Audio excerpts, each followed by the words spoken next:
పేరుకే పక్షుల పెంపకం వెనకున్నదంతా అడ్డగోలు దందానే. కాసులే పరమావధిగా అమాయక జనం ప్రాణాలతో వ్యాపారం చేద్దామని చూశారు కొందరు అక్రమార్కులు. కరీంనగర్, నిజామాబాద్ జిల్లా సరిహద్దుల్లో ఈము పక్షుల పెంపకం ముసుగులో సాగుతున్న కల్తీ నూనె తయారీపై అధికారులు కొరడా జడిపించారు. కరీంనగర్, నిజామాబాద్ జిల్లా సరిహద్దుల్లో అడ్డగోలు దందా. ఈము పక్షుల పెంపకం పేరుతో కల్తీ నూనె తయారీ. మీడియా సమాచారంతో అక్రమ దందా గుట్టురట్టు. ఆకస్మిక దాడులతో పరారైన నిర్వాహకులు. ఇది కరీంనగర్, నిజామాబాద్ సరిహద్దుల్లోని గంభీరావుపేట మండలం పెద్దమ్మ స్టేజీ సమీపంలోని అటవీ ప్రాంతం. పెద్దగా జనసంచారం ఉండని ఈ ప్రాంతాన్ని అడ్డగోలు దందాకు అడ్డాగా మార్చుకున్నారు కొందరు అక్రమార్కులు. ఈము పక్షుల పెంపకం పేరుతో వ్యర్థాలు, జంతు కళేబరాలతో కల్తీ నూనె తయారీకి తెరదీశారు.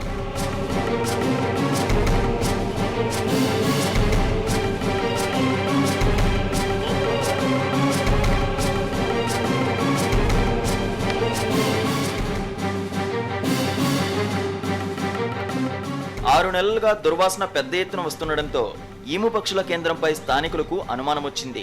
మీడియా ద్వారా అధికారుల దృష్టికి తీసుకెళ్లడంతో వెంటనే సివిల్ సప్లై, రెవెన్యూ అధికారులు రంగంలోకి దిగి ఆకస్మిక దాడులు నిర్వహించారు. దీంతో ఈము పక్షుల పెంపకం వెనుక దాగి ఉన్న అసలు గుట్టు రట్టయింది.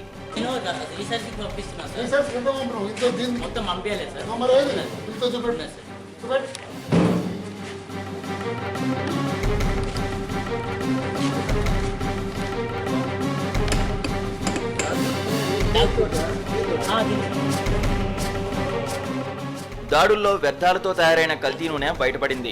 అనుమతి లేకుండా కొనసాగుతున్న నూనె తయారీ కేంద్రాన్ని సీజ్ చేశారు. ఆయిల్ శాంపిల్స్ తీసుకుని పరీక్షల కోసం ల్యాబ్కు పంపారు.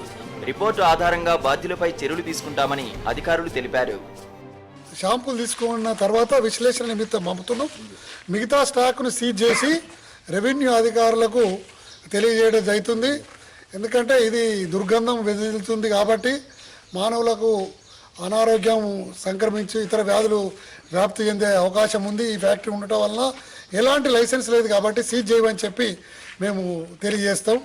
అదేవిధంగా రిపోర్ట్ వచ్చిన తర్వాత ఈ మహేష్ అనే వ్యక్తి మరి ఇతర బాధ్యులపై కఠిన చర్యలు తీసుకోవడం జరుగుతుంది.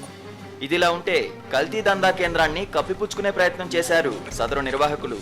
గిట్టని వాళ్లు తమపై అసత్య ప్రచారం చేశారని, తాము ఎలాంటి తప్పు చేయలేదని చెప్పుకొచ్చారు. గిట్టని వాళ్ళు మొత్తం మా మీద పగవాళ్ళు, మా మీద ఎక్స్పర్ట్ ఉన్న వాళ్ళందరూ మా మీద ఇట్లా చేసి మా పేరు ఇట్లా మొత్తం నాశనం చేశారు. ఇప్పుడు మనము ఈము ఆయిల్ ఒకటి ప్లస్ ఫ్యాట్ ఆయిల్ ఉంటుంది, వేరే యానిమల్స్ ఆయిల్ ఫ్యాట్ ఉంటుంది కదా, ఫ్యాట్ ఓన్లీ ఫ్యాటే, బొక్కలు ఎముకలు అనేది కదా, ఓన్లీ ఫ్యాట్.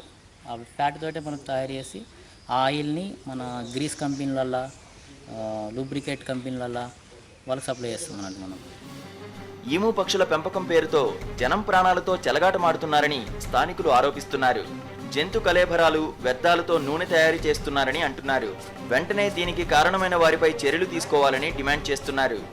ఇదంతా కలుషితం అవుతుంది. మరి ఈ ఏరియా అంతా కలుషితమై ఇక్కడనే గురుకుల పాఠశాల మరి స్టేజ్గా ఉన్నది కాబట్టి ఆ ఏరియాలో ఎవరు ఉండకుండా ఈ వాసనకు భరించలేక అతలం కుతలం అవుతారు. కాబట్టి నేను డిమాండ్ చేస్తున్నాను, దీన్ని తక్షణమే సీల్ చేసి మరి దీనికి అనుమతి ఇచ్చిన వాళ్ళని కూడా శిక్షించాలని. అధికారుల ఆకస్మిక దాడులతో ప్లాంట్ నిర్వాహకులు పత్తా లేకుండా పోయారు.